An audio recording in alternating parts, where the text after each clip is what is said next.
Buenas tardes. Son las 19:01 del viernes 12 de junio de 2020. Vamos a iniciar la conferencia de prensa diaria sobre la situación de la pandemia de COVID-19, la enfermedad causada por el nuevo coronavirus SARS-CoV-2, desde aquí, desde el Palacio Nacional de México, en la Ciudad de México. Hoy tenemos dos temas y me acompaña el doctor José Luis Salomía, director general de Epidemiología, y el doctor Ricardo Cortés Alcalá, director general de Promoción de la Salud. Los dos temas van a ser el informe técnico con algunos de los componentes semanales que presentamos generalmente los viernes y el semáforo de riesgo COVID. El doctor Ricardo Cortés va a explicar la mecánica, cómo se hizo la calificación y queremos dejar un tiempo suficiente para preguntas y respuestas y resolver cualquier inquietud que haya al respecto. Por favor, doctora Salomía. Con mucho gusto, señor secretario.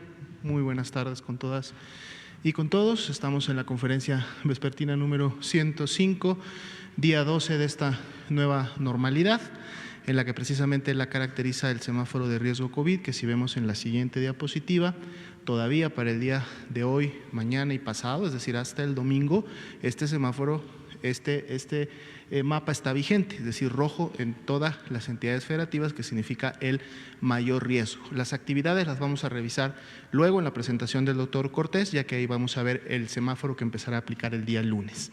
Veamos la diapositiva del panorama internacional. Podemos nuevamente ver que no hay cambios importantes, más allá que el continente europeo continúa disminuyendo su transmisión, prácticamente está ya a la par de lo que está en el Mediterráneo Oriental, viendo siempre que esto es solamente los últimos 14 días. Las Américas se mantienen prácticamente en el mismo porcentaje en relación al total de casos confirmados en estos últimos 14 días. La siguiente diapositiva, veamos los números actualizados para México. De las 393.714 personas estudiadas, 197.590 fueron confirmadas a fueron descartadas porque su prueba resultó negativa al virus SARS-CoV-2, fueron descartadas a COVID-19 y 139.196 realmente fueron confirmadas con prueba positiva. De este grupo, solo el 15%, que son 21.872 personas, representan la epidemia activa en México. Así también hasta el momento son 16.448 las personas que lamentablemente han fallecido a causa de la enfermedad. Veamos la siguiente diapositiva, que es nuestro mapa a través del cual se distribuye la carga acumulada de casos. 108.9 personas por cada 100.000 que han tenido COVID hasta el momento en función de la epidemia. Si vemos la siguiente diapositiva, vamos a ver que son todos los estados que están en el rango máximo de este mapa: Ciudad de México, México, y luego en el siguiente rango, con más de 5.000 casos, Baja California, Tabasco, Veracruz, Sinaloa y Puebla. Veamos la siguiente diapositiva, que es la carga reciente, es decir, la carga activa de los 21.872. Vemos algunos estados que empiezan a aparecer ya en colores más oscuros. Si vemos la siguiente diapositiva, podemos notar rápidamente que en la escala máxima está la Ciudad de México, en una siguiente escala México, y luego en la tercera Jalisco, Guanajuato, Tabasco y Puebla serían las entidades que han tenido la mayor carga acumulada de la epidemia activa de los últimos 14 días. El siguiente mapa, nuevamente, vemos ahora la distribución por tasa de incidencia acumulada. La de los últimos 14 días es de 17.1. Vemos el mapa, las entidades más oscuras son aquellas que concentran la mayor tasa de incidencia, y en la siguiente diapositiva podemos notar rápidamente en las barras verdes cuáles son los estados que concentran la mayor tasa de incidencia acumulada, y en las barras azules podemos ver cómo se encontraban hace 2 semanas, por lo tanto podemos distinguir si se incrementó, disminuyó o hay una manutención de esta tasa de incidencia en las últimas semanas. La siguiente diapositiva precisamente nos revela de una manera un poco más rápida esto está cambiando todos los días, lo podemos notar.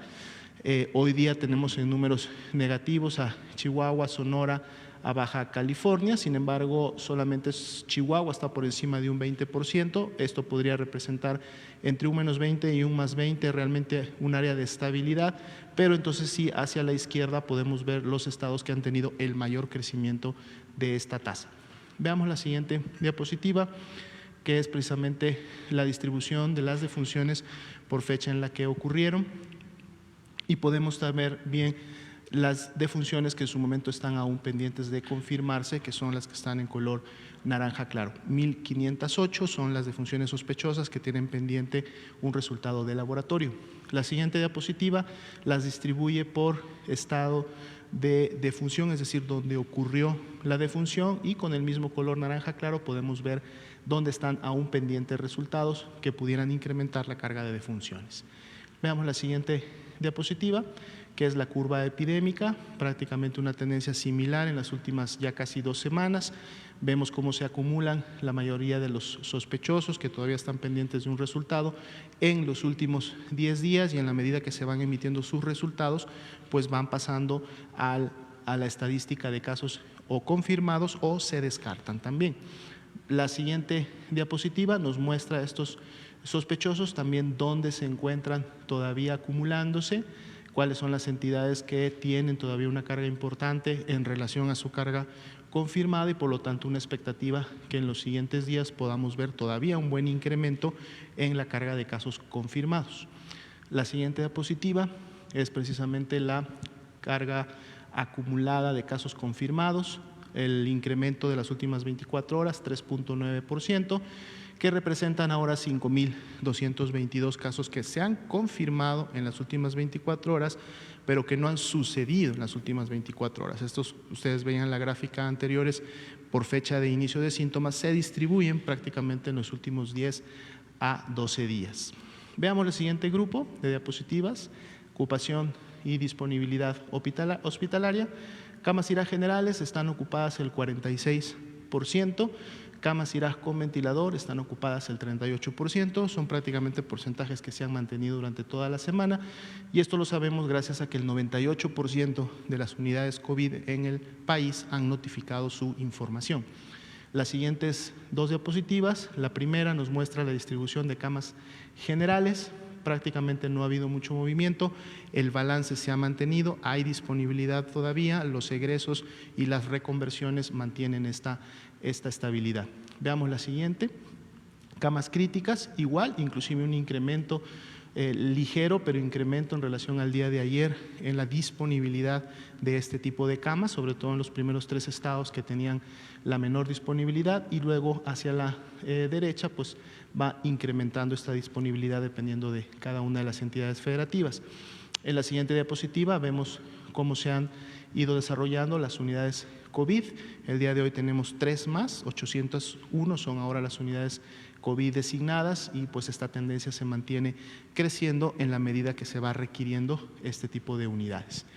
Veamos la siguiente diapositiva, que es precisamente la distribución de las defunciones que se notificaron o se emitió su resultado de confirmado en las últimas 24 horas, que son estas 504, pero que no ocurrieron en las últimas 24 horas, y lo podemos ver claramente en las barras de color azul que están distribuidas precisamente por la fecha de ocurrencia.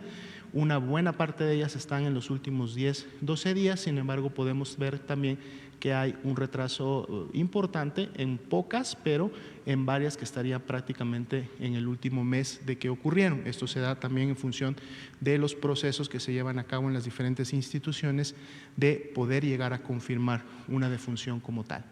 En la siguiente diapositiva, y precisamente hablando de instituciones, aquí podemos ver cómo se distribuyen. Definitivamente la mayoría de ellas todavía están en los últimos 7, 8 días prácticamente, o sea, no están tan alejadas, aunque vemos que en el tiempo podemos encontrar varias de las que se confirmaron con un resultado o se notificaron, se cargaron a la plataforma en las últimas 24 horas, y tenemos los números para cada una de las instituciones.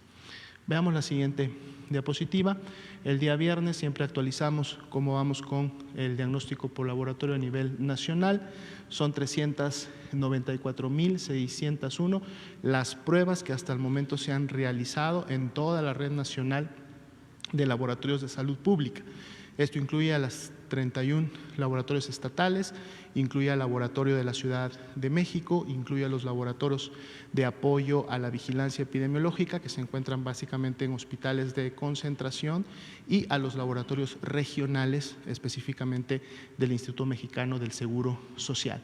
A pesar de esta cantidad de pruebas que se ha hecho, todavía se encuentran disponibles 235.620 pruebas que también están distribuidas en toda esta red nacional de laboratorios y están ahí listas para poder ser utilizadas cuando así sean demandadas, en el sentido de que un caso sospechoso se presente y las requiera. Veamos la siguiente diapositiva, que sería la última del grupo. Vemos el porcentaje de positividad. La semana pasada habíamos llegado hasta un 46%, se incrementó solo un punto porcentual con la emisión ya prácticamente de la totalidad de resultados de la semana 21 y 22. Es un porcentaje importante, un porcentaje que se ha mantenido prácticamente estable en estas últimas 4 o 5 semanas. Veremos la semana 23 cómo termina cerrando, ese 45 todavía se puede incrementar en la medida que todas estas muestras que vimos en color naranja claro que están pendientes se emitan. Veremos entonces si ese 45 llega a estar en un 47 o llega a incrementarse un poco más. Siempre llamamos la atención a ustedes que independientemente que el número de pruebas, porque las barras, ¿no?, de color beige claro, que representan el número total de pruebas, independientemente que estas barras se incrementen de manera importante, inclusive superaron prácticamente o casi llegaron a ser 25,000 en la semana 21-22, no por eso se incrementa el porcentaje de positividad, de hecho se mantiene bastante estable, es decir que prácticamente cada 5 personas de 10 que se tomaron la muestra fueron positivas al virus, las otras 5 probablemente tenían algún otro virus de la afectación. Sería la actualización para esta noche. Muchas gracias, doctor José Luis Salomía. Doctor Ricardo Cortés, si nos puede explicar el semáforo de riesgo COVID para la siguiente semana. Con mucho gusto, doctor López-Gatell. Muy buenas tardes a todas y todos. Buenas tardes a todas y todos en casa. Vamos a revisar el semáforo de riesgo epidémico para COVID-19 para nuestro país. Voy a explicar la metodología de cómo se construye esto. Tenemos 4 indicadores.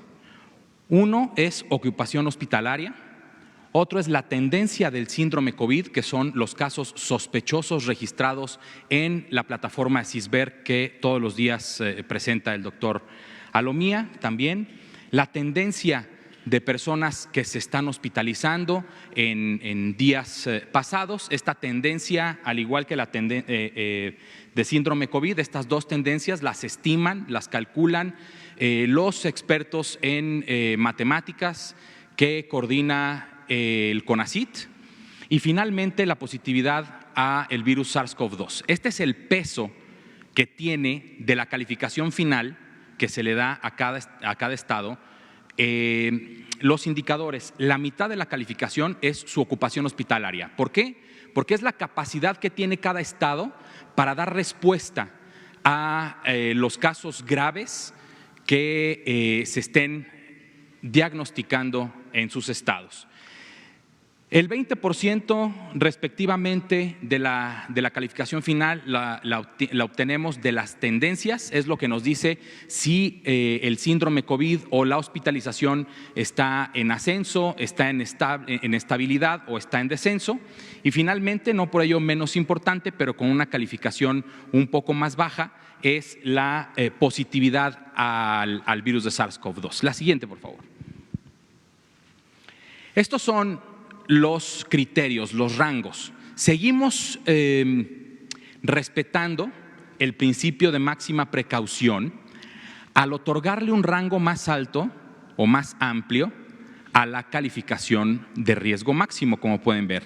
De 2.6 a 4 puntos es riesgo máximo, es un mayor rango. De 1.6 a 2.5 lo acortamos un poco en comparación del rojo y es riesgo alto, nivel naranja. Acortamos un poco más el amarillo, tiene solo 0.5 de margen, de 1.1 a 1.5, y finalmente un nivel mínimo muy estricto. ¿Para qué? Para preservar el principio de máxima precaución. Solo teniendo los 4 indicadores en verde es que un estado va a transitar a el riesgo más bajo al riesgo epidémico COVID. La siguiente, por favor. Estas son las calificaciones que tuvieron cada uno de los estados. Tenemos la mitad del país en nivel naranja y la mitad del país en nivel rojo.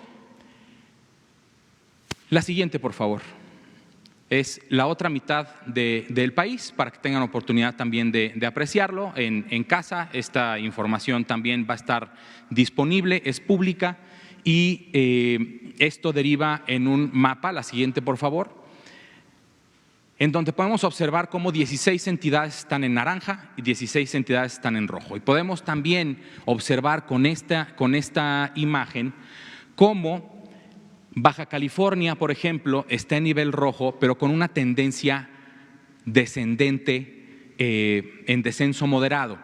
Eso quiere decir que existe una probabilidad de que en un futuro cercano, probablemente la siguiente semana, Baja California esté transitando a un color naranja, dado que va en descenso su tendencia en personas hospitalizadas.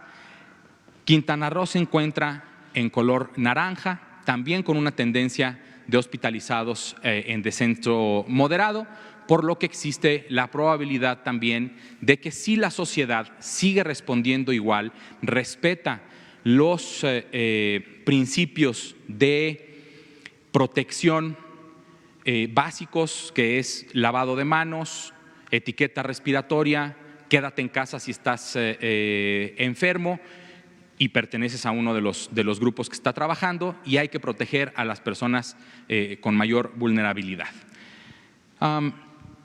Como el doctor López-Gatell lo ha explicado en diversas ocasiones en este y en otros foros, la epidemia nacional, la curva epidémica nacional, se compone de al menos 32 curvas epidémicas estatales, que a su vez se componen de diversas curvas epidémicas potencialmente regionales, municipales, dependiendo también de la actividad y de la interconexión que hay entre los municipios de un solo estado. Y es por esto que quiero explicar con la siguiente diapositiva un ejemplo de por qué Chihuahua tiene nivel naranja. ¿Cómo es que el nivel de naranja de Chihuahua se compone? El gobierno de Chihuahua nos compartió este mapa en donde ellos identifican, y agradezco la oportunidad de haber interactuado con el gobernador Corral y su equipo de salud, en donde ellos identifican dos grandes zonas en su estado: la región Juárez y la región Chihuahua. La región Chihuahua tiene una menor actividad del virus y la región Juárez tiene una mayor actividad del virus. La mayor actividad viral de SARS-CoV-2 actualmente en el estado de Chihuahua se encuentra enfocado en Ciudad Juárez, en la región Juárez, que probablemente esté en niveles, si hacemos un análisis más local, está en niveles de color rojo, a diferencia de la zona o de la región de Chihuahua. Analizándolo como un solo estado, se combinan estos colores y da una resultante de color naranja. Esto quiere decir que la población de la región Juárez tiene que seguir teniendo muchos cuidados, seguir quedándose en casa para poder apoyarse entre ellos. Recordemos que disminuir la epidemia, mitigar la epidemia, aplanar nuestras curvas han sido gracias a que la gente, a que la sociedad ha respondido positivamente a la disminución de la movilidad y al quédate en casa. Entonces, así es como con este ejemplo de Chihuahua, en la región Juárez hay que poner mayor énfasis en las actividades de distanciamiento social, y en la región Chihuahua, que ya está un poco más de descenso, pueden hacer otro tipo de actividades. Eso, como autoridad sanitaria local, el gobierno, el titular del Poder Ejecutivo Estatal de Chihuahua, podrá ir haciendo diferentes actividades en sus dos regiones identificadas. Muchísimas gracias. Muy bien, muchas gracias, doctor Ricardo Cortés. Son las 19:21, tenemos un buen tiempo para preguntas y respuestas. Este fue uno de los temas que seguramente es el de interés principal, pero cualquier otro que consideren que hay que tratar. Quedó pendiente Juan Hernández, del Grupo Basta, desde ayer. Sí, buenas tardes. Juan Hernández, del Periódico Basta, del Grupo Cantón. Sean dos preguntas. La primera, saber su opinión referente a lo que dio a conocer hoy la Organización Mundial de la Salud, referente a su, pues, así su incorporación a este equipo de asesores. Y la segunda, hoy en la mañana la jefa de gobierno Claudia Sheinbaum dio a conocer precisamente de que la Ciudad de México se integraría, bueno, en el color naranja, pero revisando lo que ustedes ahorita acaban de dar, pues está la Ciudad de México en rojo. Y la pregunta iba encaminada a eso, de que hay algunos estados que se están adelantando a este semáforo y bueno, eso puede causar confusión en la población. ¿Qué se tiene que hacer aquí en este aspecto? Gracias. Muchas gracias, Juan Hernández, de Periódico Basta, Grupo Cantón. Bueno, sobre lo primero, efectivamente, como se conoció hoy en medios públicos, en los medios públicos, tengo el privilegio de haber recibido la carta ya formalizando la invitación que me hace la Organización Mundial de la Salud para integrarme a la lista de personas expertas del Reglamento Sanitario Internacional. Esta es una encomienda que está estipulada por el propio reglamento, en su artículo 47 al 50 considera la existencia de dos grupos o dos comités, el comité de examen del Reglamento Sanitario Internacional o el comité de evaluación y el comité de emergencias. El primero tiene como propósito revisar el desempeño del propio sistema del reglamento. El reglamento no es solamente una ley internacional o un documento legal, jurídicamente vinculante para los Estados miembros, sino es todo un sistema que articula el sistema de preparación y respuesta a emergencias de la Organización Mundial de la Salud y sus oficinas regionales, incluyendo la Organización Panamericana de la Salud, que tiene el doble papel de ser la Oficina Sanitaria Panamericana y la Oficina Regional de la Organización Mundial de la Salud en la región de América. El Comité de Emergencias, por su parte, tiene la importante responsabilidad de evaluar las situaciones como esta, precisamente como el COVID, como lo fue la epidemia de virus Ebola, como fue la pandemia de influenza 2009 y varias otras. Y el propósito de ese comité es asesorar a la persona director o directora de la Organización Mundial de la Salud sobre la evaluación de riesgos y las acciones que se recomiendan a los Estados miembros de la organización. Finalmente, la lista de expertos es una lista referencial a nivel mundial en donde las distintas personas que en su momento son invitadas a participar, esto se hace por un proceso que decide la organización, invita de manera directa a personas con el beneplácito de sus gobiernos y si estos dan el beneplácito se incorporan a las correspondientes personas. Es un encargo, no es un cargo, no existen percepciones económicas para esta encomienda, la encomienda dura 4 años y el trabajo es un trabajo de asesoría y consultoría técnica. Entonces, efectivamente, es un privilegio, como dije hace unas semanas, cuando se solicitó el beneplácito del gobierno mexicano, yo no la interpreto como un asunto personal, sino más bien como un reconocimiento al gobierno de México por su actuar frente a esta y otras acciones de salud pública. Y yo diría que de manera general, un reconocimiento también a la capacidad instalada en México en materia de salud pública a lo largo de varios años. Tendré que recibir instrucciones específicas, pero la instrumentación es prácticamente inmediata. La encomienda, una vez que yo respondo que acepto, cosa que ya haré próximamente, pues ya quedo encomendado a estar en la lista de expertas y expertos y en su momento, cuando haya sesiones de cualquiera de los dos comités, puedo ser elegible para participar en estas sesiones. No, es un encargo específico y generalmente son periodos cortos de trabajo para estas consultas y se pueden hacer, de hecho en general se hacen desde el país de origen. ¿La segunda? La segunda es el tema sustancial de hoy, el semáforo. Como ya hemos explicado en las 3 recientes semanas, este sistema de semáforo es un mecanismo que nos permite evaluar de una manera objetiva, con base en los indicadores formales de la vigilancia epidemiológica, de nuestro sistema de vigilancia epidemiológica, que nutren las entidades federativas. Nunca perdamos de vista esto. La información que produce este sistema viene de las entidades federativas, viene de las unidades de salud y se alimenta por parte de los gobiernos estatales a través de su personal operativo responsable de la vigilancia epidemiológica. Y nosotros lo que hacemos es evaluar esta información con indicadores previamente establecidos y que fueron dados a conocer desde el 26 de mayo a los gobernadores, la gobernadora de Sonora y la jefa de gobierno, y hemos mantenido un diálogo muy fluido, muy fluido y muy productivo, por cierto, con todos los mandatarios y mandatarias estatales.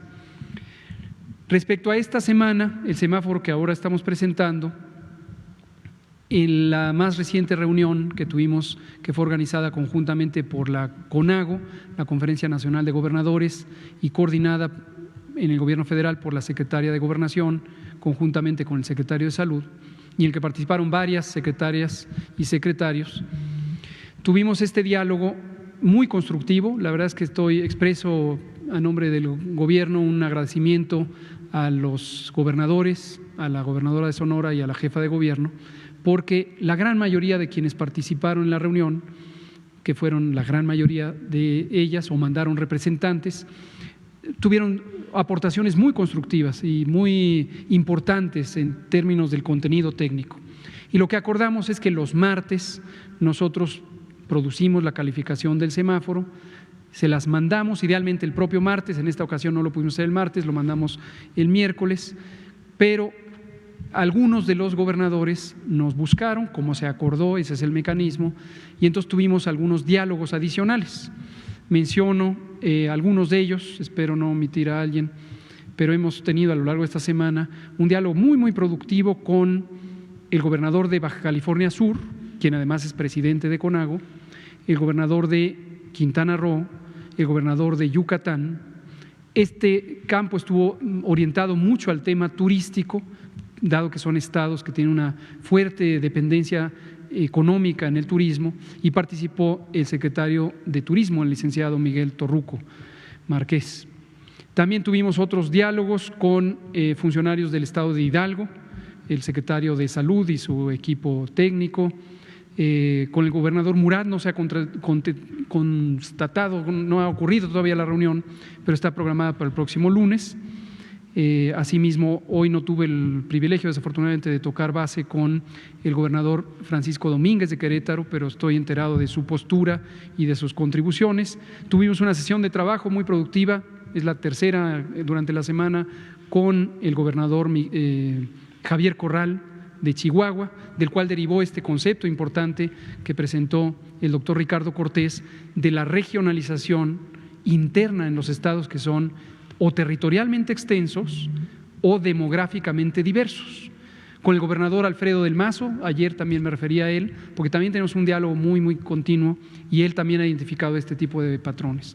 De Hidalgo hoy fue con los funcionarios de salud, pero también con el propio gobernador Omar Fayad, entre otros. Espero no estar omitiendo algunos el gobernador Quirino Ordaz, también tuvimos una conversación el propio martes. Entonces, este es el ánimo que existe. Con la jefa de gobierno tenemos diálogos más frecuentes, está aquí, y con frecuencia tenemos también un análisis conjunto de la situación, ya sea porque es la zona, la del Valle de México, y hay un comando metropolitano en el que participa el gobierno del Estado de México y el gobierno de la ciudad y los institutos nacionales de salud y las instituciones federales. Pero además acabamos de presentar aquí en la conferencia vespertina el programa que presentó la jefa de gobierno el martes para un nuevo abordaje comunitario y basado en atención primaria de la salud de la epidemia de COVID en la Ciudad de México. Ayer por la noche tuvimos la más reciente reunión de trabajo en la que participó la doctora Claudia Sheinbaum, jefa de gobierno, y hablamos, hice toda esta introducción para explicar el contexto, precisamente de este tema, que lo que ella anunció hoy. El sentido es el siguiente: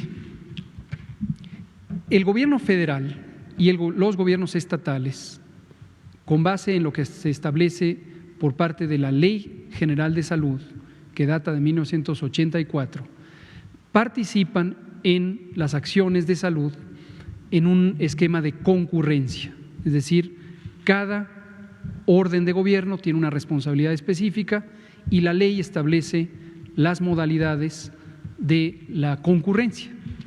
Esto ha sido muy enriquecedor porque nos permite ponernos de acuerdo con un marco legal claro, pero además complementar capacidades de lo federal y lo estatal. Los gobiernos estatales tienen un reconocimiento más amplio y yo diría elaborado de sus realidades, no solamente en el campo de salud, sino también en el campo económico, el campo social, y las necesidades de los estados las pueden reconocer mejor las autoridades estatales. Desde el nivel federal, obviamente tenemos muchos mecanismos para reconocer la realidad estatal y también la contemplamos, pero sería, desde nuestro punto de vista, inapropiado suponer que podemos conocer mejor al Estado de lo que lo conocen las autoridades estatales. Entonces, en estos diálogos con la mayoría de los gobernadores, lo que hacemos es complementar las perspectivas. Nosotros tenemos la visión nacional, que a lo mejor en los gobiernos estatales pudiera perderse de vista, y en cambio ellos tienen la estatal, que para el gobierno federal pudiera no ser tan precisa. A lo largo de la semana se filtró, todo se filtra, no pasa nada, aquí no se oculta absolutamente nada, una versión preliminar del semáforo, que tenía todo rojo, menos Tamaulipas, que estaba en anaranjado. Efectivamente, este documento es real, no es apócrifo como muchos que a veces también no se filtran, sino se inventan, es real, y lo compartimos con los gobiernos estatales. Pero no es el semáforo que se pretende sea el final, es la primera versión de trabajo. Producto de estas reflexiones técnicas con los gobiernos estatales, incorporamos sugerencias de los gobiernos estatales y arribamos al semáforo que en este momento estamos presentando y que será el que aplique a partir del próximo lunes y hasta el domingo próximo, del 15 al 22. Ahora, yo hago la pregunta como me la harían ustedes. ¿Están peleados con los gobernadores? ¿Hay una contraposición? Algunos gobernadores dicen que no acatarán ni se someterán a las disposiciones federales. La ley es la ley y el sentido común, cuando hay un asunto de interés público, de interés del Estado nacional, pues desde luego es una de las virtudes relevantes. Nadie quiere pelearse porque no se trata de pelearse, se trata de trabajar para 128 millones de mexicanas y mexicanos. A todos y todas nos interesa proteger la salud, proteger la vida, promover el bienestar social y económico. Dudo que haya alguien que esté con un objetivo contrario, espero por lo menos. En la medida en que nos enfocamos a ese propósito común, encontramos esta complementariedad que nos permite con toda cordialidad encontrar puntos de encuentro entre un planteamiento técnico y su implementación en la realidad. Ahora termino diciendo, en esa realidad, recordémoslo, que no se nos olvide, es muy importante que no se nos olvide, este es un fenómeno que pasa en todo el mundo. Cuando se maneja, se administra, se controla, se regula, se enfrenta una epidemia como esta, en la que no existe un tratamiento específico para el agente patógeno que causa la epidemia y tampoco hay una vacuna, que es un mecanismo de protección específica, tenemos solamente un antiguo, ancestral recurso de la salud pública, que se llama distanciamiento social. En la historia de las epidemias, las epidemias de peste de la era antigua, las epidemias de cólera, también de la era antigua y de la Edad Media, las epidemias de múltiples virus, la influenza en muchos años previos a que existiera vacuna y antivirales, se enfrentan de esta manera, con el distanciamiento social. ¿Por qué? Por lo que todos y todas ustedes ya conocen y espero que la mayoría de la población le tenga presente. En la medida en que estemos a sana distancia unos de otros, tenemos menor probabilidad de contagiarnos. Que el que esté enfermo no contagie a los demás, que el que esté sano no sea contagiado. Pero para distanciar socialmente a las personas se requiere que salgan de la vida pública, el trabajo, la escuela, las plazas públicas, el transporte, etcétera. Y eso irremediablemente tiene una consecuencia no deseada, adversa. La gente no puede ir a trabajar y entonces la producción se disminuye. Y en México, como en muchos otros países, por cierto, de América Latina, mucho más claramente comparado con Europa o también de Asia, no se diga el caso del continente africano, hay una enorme proporción de personas, en México es la mitad, que viven al día, que no tienen ahorros previos, que no tienen un seguro, que no tienen la posibilidad de estar en una nómina, y sería completamente fuera de lugar, dado que nos interesa el bienestar de las personas, perder de vista esto. La sociedad se empieza a cansar y el cansancio no es solamente por las múltiples perturbaciones que causa el estar en casa. Hay gente que vive en una casa relativamente grande, pero muchas personas viven en una casa muy pequeñita, con muchos miembros de la familia. Y el contacto estrecho empieza a causar una serie de alteraciones muy comprensibles, muy legítimas, pero muy importantes de considerar en el estado anímico, en incluso la salud mental, de la que hemos hablado aquí en repetidas ocasiones. La sociedad no puede aguantar indefinidamente en este estado, lo hemos dicho aquí muchas veces, no puede, lo sabemos, lo sabíamos desde el inicio. Por eso, entre otras cosas, recordarán cuando en febrero algunas voces públicas nos decían: en España ya hicieron esto, en Italia ya hicieron aquello, háganlo, se están tardando, se pierden oportunidades, es una frase que usan algunas personas, se perdió tiempo. No, hay un tiempo para todo. Si hubiéramos hecho esto muy temprano en febrero, cuando no estaba justificado, temprano en febrero no teníamos ni siquiera el primer caso, y ya desde ahí se nos decía: hagamos esto, porque Europa está un mes atrás en la epidemia. La epidemia en Europa empezó un mes atrás y en Estados Unidos empezó el 25 de enero. En México empezó el 28 de febrero. Entonces, si lo hacemos demasiado temprano, gastamos un mes de la tolerancia social a las medidas de distanciamiento social. Y por eso dijimos repetidamente, lo vamos a hacer cuando sea técnica y científicamente procedente. Y así lo hicimos. De todos modos, un segundito, Linka, de todos modos, en la medida en que ya llevamos todos estos días de la Jornada Nacional de Sana Distancia y estos 9 días del nuevo estado, ya con el semáforo, la gente ya no aguanta. Entonces, nos parece importante, y regresando a la doctora Sheinbaum y su anuncio de esta mañana, pero es análogo al de varios otros gobernadores, es análogo, si se fijan, en esencia es el mismo. Lo que están diciendo es: esta es la realidad, aquí están estos dos elementos, la salud y la vida, el bienestar y la economía. Si se daña el bienestar y la economía, también se daña la salud y en última instancia puede dañarse la vida.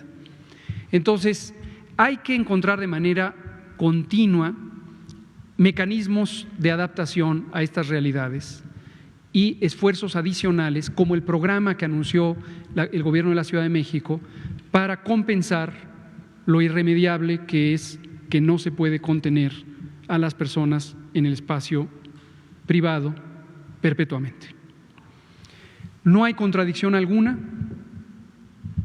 Yo creo que es más de la afición de quien ha enfocado al COVID en otro tipo de agendas, ya sea como protagonistas en las agendas políticas, por ejemplo, o ya sea como voceros en las agendas mediáticas este repetido señalamiento de la confrontación. Nosotros en el gobierno federal no tenemos confrontación con nadie. No hay ninguna fisura. Nosotros venimos a trabajar por el bienestar de las personas. Nada más. Entonces, les platiqué de los innumerables gobernadores con los que hablamos y de ahí sale cosas muy constructivas. Y fíjense, en los ejemplos que les di es toda la diversidad del espectro político de México. También, obviamente, con Chiapas, bueno, Oaxaca ya la mencioné, con Guerrero se está recuperando, por cierto, el gobernador Astudillo, qué bueno, y con Guerrero hemos tenido múltiples pláticas con el gobernador Cuitláhuac García en Veracruz, el gobernador de Tlaxcala también. Entonces tenemos muchas pláticas de esta naturaleza. Todavía no logré hablar hoy desafortunadamente con el gobernador de Tlaxcala, pero temprano en la semana lo vamos a hacer. Entonces, ¿qué es importante que la población visualice? Uno, la epidemia sigue y todavía seguirá. Aquí no cambia los conceptos técnicos que hemos dicho repetidamente. La epidemia empezó el 28 de febrero en México. La epidemia se prolongará, según nuestras predicciones, hasta octubre. Y concretamente Guadalajara y en general Jalisco y Monterrey y en general Nuevo León posiblemente van a ser las últimas zonas del país que tengan la epidemia tardía. Dos, ya lo del pico y la fecha del pico y que si esto es el Himalaya y demás, ya no tiene mucho sentido que hablemos de eso. Hemos dicho en todas las modalidades, la epidemia no es una sola, se compone de varias. Efectivamente, me gustó esta metáfora de la cordillera, es como si fuera una cordillera. Hay montañas, ¿no? Cada ciudad, cada estado tiene su… Cuando una ya va bajando, la siguiente puede estar subiendo. Así se comporta esto. Si pensáramos en una sola temporada epidémica, que empezó en febrero, terminará en octubre, el punto medio es gruesamente ahorita, en la segunda mitad de junio, la primera mitad de julio. No hay un solo día del pico, no, es varios días de subidas y bajadas que gruesamente son la cresta o la cumbre de la epidemia. Efectivamente, varios de los gobiernos, yo creo que todos con enorme responsabilidad, empiezan a anticiparle a su población lo que va a ocurrir, porque no pueden decirle de un día para otro, esto pasa. Y ustedes han visto, están al escrutinio público, los mensajes de los distintos mandatarios y mandatarias estatales que se anticipan, así como nos anticipamos nosotros. ¿Se acuerdan que cuando íbamos a pasar a la nueva normalidad, con antelación dijimos, este es el modelo de trabajo? Entonces, lo que anunció hoy la doctora Claudia Sheinbaum, jefa de gobierno de la Ciudad de México, es con una perspectiva de lo que ocurrirá en la siguiente semana y en la posterior, momento en que estará, de acuerdo al semáforo que estamos anunciando ahorita, en rojo en la siguiente semana, en naranja posiblemente en la posterior, dado el comportamiento de la epidemia, y cuáles son las actividades que podrán progresiva, paulatina, ordenada, escalonada y observadamente irse abriendo. Y noten ustedes, cuando hacemos un análisis cuidadoso de los distintos modelos de trabajo de cada gobierno, que se privilegia el correcto balance entre proteger la salud y reactivar, sobre todo, las economías que tienen beneficios sociales. Ese es el espíritu. Olinka. Dos preguntas, doctor. Una relacionada con el proyecto que presentó la jefa de gobierno el día de hoy. Usted ayer, antes de que se fuera, nos dijo que los estados que conforman la megalópolis declinaron la propuesta de ir con un semáforo único, pero también dijo que era recomendable que el Estado de México y la Ciudad de México se manejaran digamos, en una misma línea. Sí. La jefa de gobierno presentó hoy un proyecto que apunta a que la ciudad a partir de la próxima semana va a empezar a transitar de manera ordenada, de manera paulatina, al color naranja. Pero el hecho es que en ese mapa aparece en rojo y el Estado de México también. Sí. ¿Cuál es el riesgo que eso implica?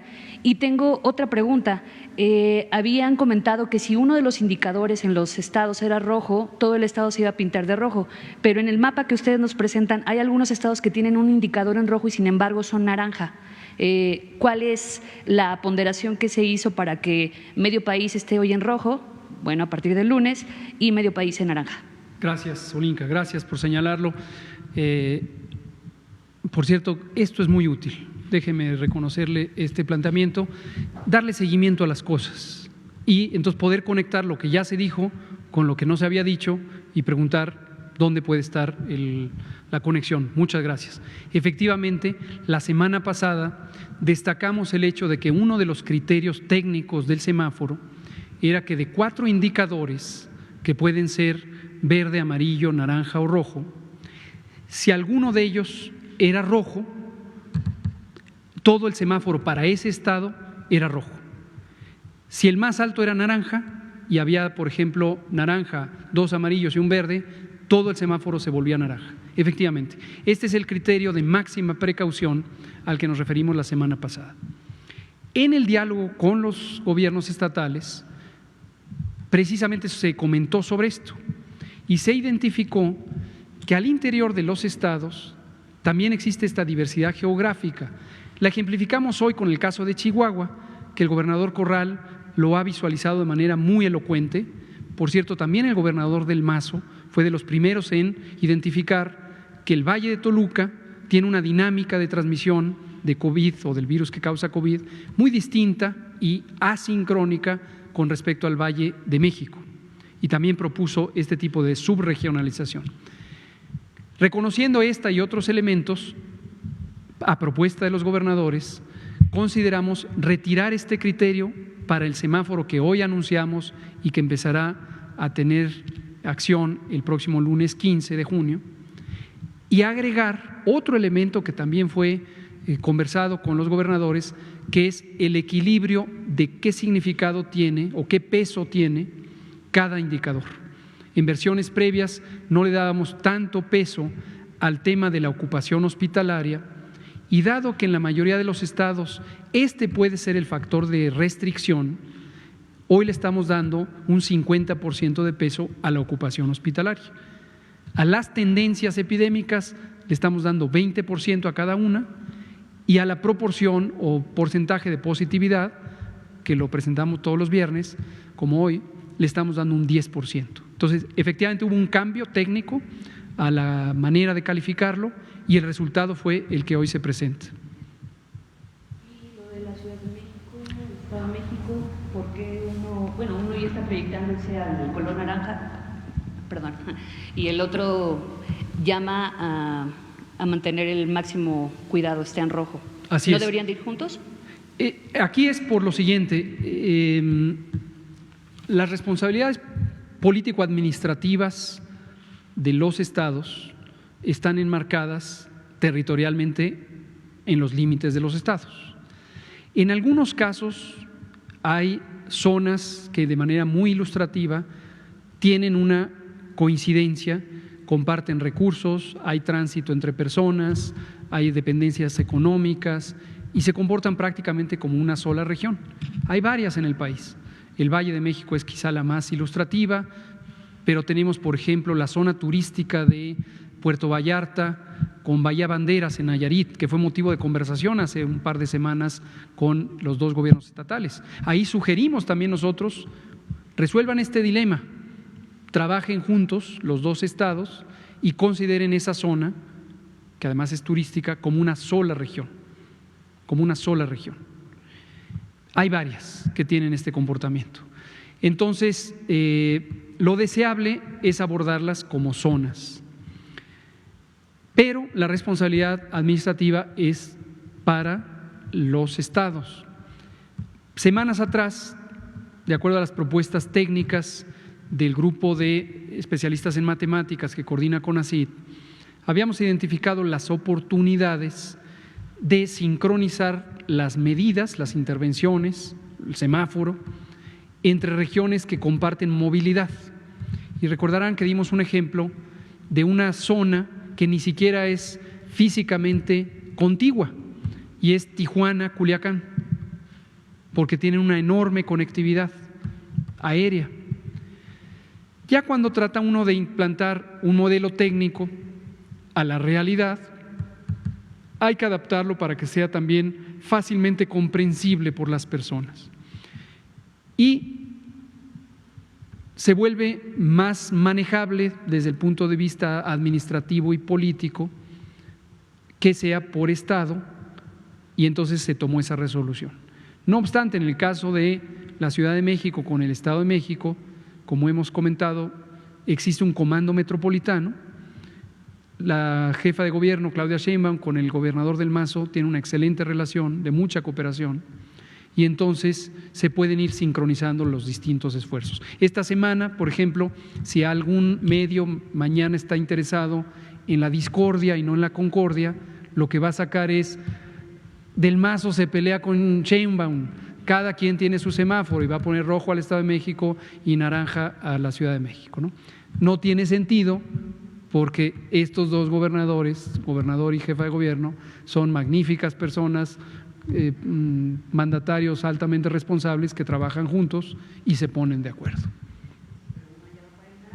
No hay problema, no hay ningún problema, porque la otra característica de este semáforo, del sistema de semáforo, y así lo diseñamos conjuntamente con la secretaria Graciela Márquez, la secretaria Luisa María Alcalde y con el Seguro Social, tiene la virtud de que da disposiciones generales, los ejemplos que a lo largo de toda esta semana hemos estado mencionando, pero permite a los estados hacer adaptaciones. Hay estados que dicen, pongo nuevamente el ejemplo del gobernador Javier Corral, él identifica que en la región de Juárez, dado el panorama epidemiológico, ahí se requiere hacer mayor restricción. En la capital, en Chihuahua, ya no se necesita tanta restricción y él es completamente libre y contará con nuestro respaldo de hacer adaptaciones. En Hidalgo, por ejemplo, esta mañana hay una conversación sobre la importancia de los tianguis como mecanismo de provisión de insumos, como mecanismo de generación de valor económico y social sobre todo. Y el planteamiento del gobierno de Hidalgo fue: necesitamos tener esta flexibilidad. Les dijimos, por supuesto, cuentan con nuestro apoyo, la adaptación que ustedes hagan, estamos conscientes que tienen otros mecanismos de compensación para cuidar la salud que faciliten que los tianguis puedan operar en las condiciones que ustedes dispongan. Esa es la mecánica. Pulso saludable. Usted, Lili. Gracias, buenas noches. Liliana Nola, de Pulso Saludable. Doctor Cortés, yo quisiera saber cómo hacen para obtener toda la información y conformar este semáforo, y si existe alguna especie de auditoría o es de buena fe, porque entendiendo lo que nos explica el doctor Gatell, pues cada estado tiene unas necesidades diferentes. Y no sé si de pronto eso pudiera interferir en lo más importante, que es preservar la salud de los mexicanos. Me gustaría saber eso. Gracias. Muchísimas gracias, Liliana. La información que se utiliza para construir los indicadores y para hacer esta ponderación es de los propios estados, es en los sistemas de información que vierten todos los días y que el doctor Alomía presenta aquí también todos los días. Es la red CISBER del Sistema de Vigilancia de Enfermedades Respiratorias, la red IRAG, que es en donde reportan la ocupación hospitalaria. Con esos datos nosotros hacemos la estimación o el cálculo de la positividad de cada uno de los estados y pues directamente de la red IRAG qué ocupación hospitalaria se tiene. También se hace una ponderación, porque hay dos tipos de camas, es la cama general y la cama de terapia intensiva, ¿sí? Y con las tendencias que estima y que calcula CONACYT es que se hace esta calificación final. Creo que los gobiernos estatales están totalmente de acuerdo con otorgar toda la información que tienen disponible a la mano para tener una buena calificación de su semáforo. Por ejemplo, el gobierno del estado de San Luis Potosí, que en su conjunto tiene una calificación naranja de riesgo epidémico alto, tiene una tendencia a la alza en rojo. Eso quiere decir que el gobierno del estado de San Luis puede tomar la determinación de decir: nosotros seguiremos con las actividades de sana distancia, de distanciamiento social, como si estuviéramos en rojo, dado que a pesar de que estamos en naranja, vamos en tendencia ascendente. Entonces, ellos tomarán esa decisión correcta para salvaguardar la seguridad sanitaria de las personas que habitan en San Luis Potosí. Doctor Gatell, este ejercicio pudiera, al momento en que se empiece a dar esta reapertura, pudiera ocurrir lo que ha ocurrido en otros países, rebrotes, y luego es un aprendizaje, entiendo. Esto pudiera llegar a pasar en estos momentos en los que se deja salir a la gente y a veces no, etcétera. ¿Pudiera existir este riesgo de algunos rebrotes? Gracias. Sin duda retomo sobre lo que he dicho en otras ocasiones. Gracias por preguntarlo, Liliana, porque nos ayuda a recordárselo a la población, a la ciudadanía. Y retomo sobre esas palabras también sobre la manera en que lo dijo el presidente esta mañana. No queremos que haya un rebrote, no queremos. Definitivamente esperamos que no haya un rebrote. Esas fueron sus palabras esta mañana. Esperamos, es un deseo de que no haya un rebrote, y es la conciencia de que ante la posibilidad de que exista, vamos a estar atentos a que si llega a existir, vamos a actuar. Es decir, ya estamos preparados ante el escenario. Entonces, insisto, en ese mismo sentido que lo dijo el presidente, esperamos que no haya un rebrote, deseamos que no haya un rebrote, no queremos que haya un rebrote. Sin embargo, desde el punto de vista técnico, también estamos conscientes que el rebrote es posible, lo ha sido en todos los países del mundo. Incluso al interior de los países ha ocurrido que una ciudad empieza a abrir y hay rebrote, otra empieza a abrir y no hay rebrote. Hay muchos parámetros, muchas variables que participan en este asunto. Una muy importante, y eso sí queremos dejarlo muy en claro para la población, no solamente para los mandatarios y mandatarias, tanto estatales como municipales. Ojo, aquí los gobiernos municipales pueden ser extraordinariamente importantes en ayudar a esta prevención. El número de personas que regresen a la vida pública, y la movilidad que tengan esas personas son dos variables separadas. Número de personas, movilidad de esas personas, son dos variables separadas que actúan juntas para el riesgo de un brote, y no solo para el riesgo, sino para el tamaño de un rebrote. Entonces, y retomo aquí sobre el planteamiento de la doctora Sheinbaum como ejemplo, en el ánimo de reactivar la vida social, vale la pena privilegiar o empezar por aquellas actividades que son de carácter local. Pongo un ejemplo: los parques públicos. Si los parques públicos locales, el parque que uno tiene en la esquina de su casa, que desafortunadamente no hay suficientes parques, y esto es materia de lo que está trabajando, por cierto, la Secretaría SEDATU con el secretario Meyer, el desarrollar esta infraestructura urbana, pero bueno, esa es otra historia que ya comentaremos. El parque local es preferente que se use solo por los locales, No quiere decir que se vaya a prohibir, por favor, nadie se le vaya a ocurrir traer a la policía a sacar el que no tenga su IFE de la colonia correspondiente. Espero que no veamos ese tipo de cosas. Pero es preferente este tipo de actividades locales. La tiendita de la esquina es una actividad económica local. Obviamente tienen que traer sus productos de otra parte más remota, pero generalmente es un comercio muy local. Por poner muchísimos ejemplos. Esa finura de la sensibilidad de las actividades lo conocen muy bien los gobiernos estatales y en algunos casos lo conoce mejor todavía el gobierno municipal. Por eso es importante que en los 3 órdenes de gobierno se mantenga una comunicación fluida, constante, que ayude a articularlo en la práctica. Entonces, en resumen, sí existe la posibilidad de un rebrote, no esperamos que haya un rebrote, esperanza en el sentido de deseo, como lo mencionó el presidente, pero tenemos que estar conscientes que puede haberlo. Y si lo hay, tendremos que reconvertir o readaptar las intervenciones de prevención y control. Son las 20:01. Muchas gracias por su atención. Continuamos mañana sábado. Gracias.